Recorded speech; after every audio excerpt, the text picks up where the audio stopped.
ये कहानी है एक ऐसे किसान की जो अमीर तो बनना चाहता था, लेकिन मेहनत से नहीं बल्कि दूसरों का हक छीनकर। मगर उसे यह नहीं मालूम था कि लालच का अंजाम हमेशा तबाही होता है। जोधपुर के खूबसूरत गांव, लोग शांति से रहे हैं। इसी गांव में एक रामदास नामी किसान अपने खेत में खड़ा है। रामदास अपनी जमीन से मुतमिन नहीं था। वो हर वक्त शिकवा करता रहता कि मेरी जमीन तो बहुत थोड़ी सी है और दूसरे किसानों के पास बहुत जमीन है, भला मैं इस थोड़ी सी जमीन का क्या करूंगा। मुझे तो ऐसा किसान बनना है जिसके पास गांव में सबसे बड़ी जमीन हो। रामदास के दिल में चोर था और वो हर वक्त यह सोचता रहता था कि कैसे किसी की जमीन पर कब्जा करूं। रामदास की बीवी सीता अक्सर रामदास से कहती, तुम हर वक्त परेशान रहते हो, तुम्हारे पास जो है उस पर खुश क्यों नहीं होते, आखिर चाहते क्या हो तुम। इस पर रामदास कहता, मुझे पूरे गांव की जमीन चाहिए क्योंकि मैं इस गांव का सबसे अमीर किसान बनना चाहता हूँ। सीता रामदास को समझाती है, देखो अगर तुम अपने दिल में लालच रखोगे तो एक न एक दिन तुमको उसका नुकसान जरूर होगा, क्योंकि लालच बुरी बला होती है। रामदास अपनी बीवी से कहता, बस मुझे समझाने की जरूरत नहीं, तुम मेरी बीवी हो, मेरी माँ नहीं। इसी गांव में मोहन नाम का एक किसान रहता था। मोहन दिल का साफ और ईमानदार किसान था। मोहन का मानना था अगर कोई भी काम मेहनत और लगन से किया जाए तो उसमें कामयाबी जरूर मिलती है। एक दिन मोहन अपने खेत में काम कर रहा था। इतनी देर में रामदास वहां आ जाता है। रामदास मोहन को काम करता देखकर जल जाता है और दिल ही दिल में सोचता है, क्यों ना मैं मोहन की जमीन पर कब्जा कर लूं, इस तरह ये जमीन भी मेरी हो जाएगी। रामदास मोहन को कहता है, देखो मोहन, तुम्हारी जमीन अब बंजर हो रही है और तुम कब तक इस बंजर जमीन पर मेहनत करते रहोगे। तुम ये जमीन मुझे क्यों नहीं दे देते और जो पैसे तुम्हें मिले तुम उससे अच्छा सा कारोबार कर लेना, और वैसे भी यह बंजर जमीन तुमका भला दे ही क्या सकती है, इसलिए समझा रहा हूँ, ये जमीन मुझे बेच दो। मोहन दिल का बहुत साधा था। मोहन रामदास से कहता है, रामदास अगर मैंने तुमको ये जमीन दे दी तो मैं और क्या काम करूंगा, मुझे तो खेती के अलावा कोई और काम भी नहीं आता। इस पर रामदास कहता है, कैसी बातें करते हो मोहन, आजकल गांव में बहुत से काम हैं, मैं जो तुमको पैसे दूंगा तुम उन पैसों से कोई दुकान ही खोल लेना, और तुम तो जानते हो दुकान चलाने में भला कौन सी मेहनत लगती है। मोहन रामदास की बातों में आ जाता है। इस तरह रामदास झूठ और धोखे से गांव वालों की जमीन लेना शुरू कर देता है। वक्त गुजरने के साथ साथ गांव वाले परेशान होने लगते हैं। इसी गांव में एक नौजवान गोपाल रहता था। गोपाल गांव वालों से कहता है, ये रामदास सबकी जमीन खरीद रहा है, आखिर यह करना क्या चाहता है। जब सबकी जमीन बंजर है तो ये बंजर जमीन पर करेगा क्या। गोपाल ये बात गांव की पंचायत को बताता है। गांव की पंचायत भी रामदास की इस हरकत पर हैरान होते हैं। एक दिन गांव में पंचायत लगती है। पंचायत में बैठे एक बाबाजी रामदास से कहते हैं, रामदास, हमने जो सुना है क्या वो सच है। रामदास अनजान बनकर पूछता है, भला मुझे क्या पता आप लोगों ने क्या सुना है, आप लोग बताएंगे तो ही तो मुझे पता चलेगा। बाबाजी रामदास से कहते कि सुना है तुम गांव के किसानों को बोल रहे हो कि तुम्हारी जमीन बंजर है और वो अपनी जमीन तुमको बेच दे। इस पर रामदास कहता है, मैंने तो गांव वालों का भला ही चाहा और जिससे भी जमीन ये ईमानदारी से खरीदी, मैंने किसी को धोखा नहीं दिया और न मैंने किसी के साथ जबरदस्ती की। अब क्या ईमानदारी से जमीन खरीदना भी जुर्म है क्या, आप लोग खुद ही फैसला करें। हाँ, अगर कोई किसान आपसे ये कहे कि मैंने उससे जबरदस्ती जमीन ली है तो मुझे बताएं। ये बात सुनकर बाबाजी रामदास के सामने एक शर्त रखते हैं। बाबाजी कहते हैं, रामदास, कल सूरज निकलने से लेकर डूबने तक तुम जितनी जमीन घेर लोगे वो तुम्हारी होगी, लेकिन शर्त यह है कि वापस उसी जगह आना होगा। रामदास जब ये सुनता है तो दिल ही दिल में खुश हो जाता है और सोचता है, इस तरह तो मैं गांव की सारी जमीन पर कब्जा कर लूंगा।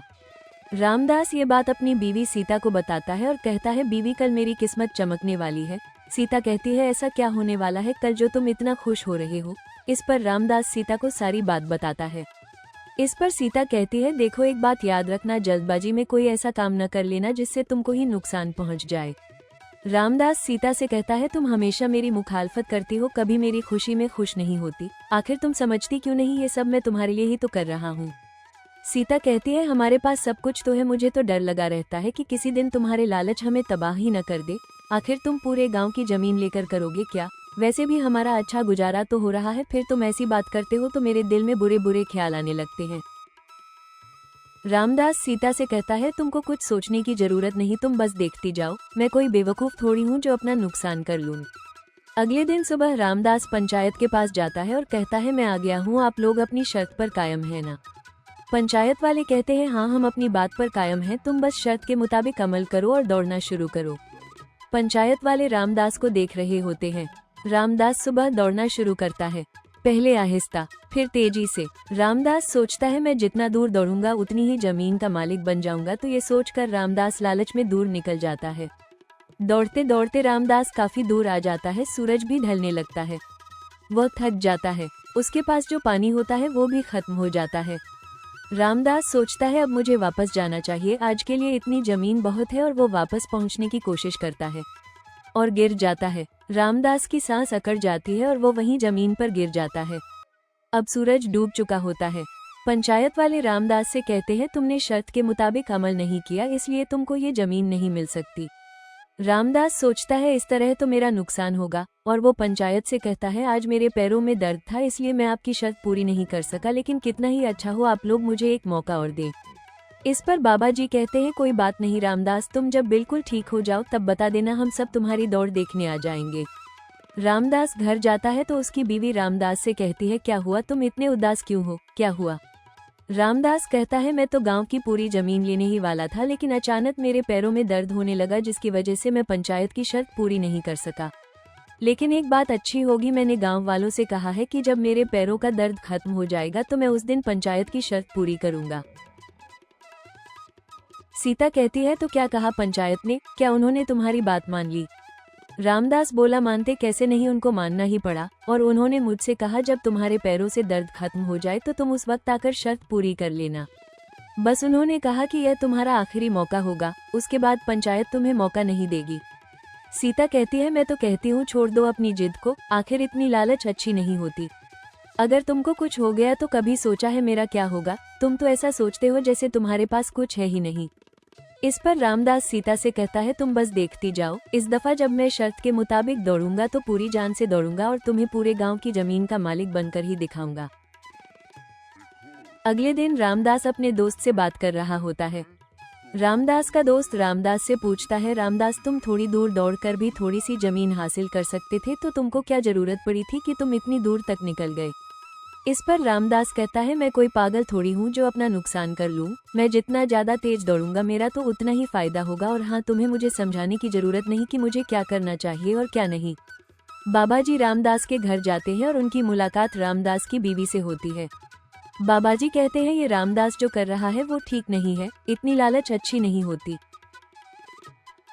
सीता बाबाजी से कहती है आप ठीक कह रहे हैं बाबाजी, मैंने भी कई बार रामदास को समझाने की कोशिश की लेकिन वो सुनता ही नहीं, उल्टा मुझे ही गलत करार दे देता है। वो समझता है कि मैं तो उसकी दुश्मन हूँ। बाबाजी जब ये सुनते हैं तो कहते हैं बेटी याद रखना, लालच इंसान की सबसे बड़ी दुश्मन होती है। मैंने बहुत से लोगों को लालच के पीछे तबाह होते देखा है, मगर अब भी रामदास को बात समझ नहीं आ रही तो उसकी मर्जी है। रामदास पंचायत के पास जाता है और कहता है मैं 2 दिन बाद अपनी शर्त पूरी करने आ रहा हूँ। पंचायत वाले रामदास को समझाने की कोशिश करते हैं, लेकिन रामदास गुस्से में आ जाता है और कहता है अब आप लोग अपनी जुबान से पीछे नहीं हट सकते। आप लोगों को जलन हो रही है कि कहीं मैं सारे गांव की जमीन न हासिल कर लूं। पंचायत कहती है जैसी तुम्हारी मर्जी।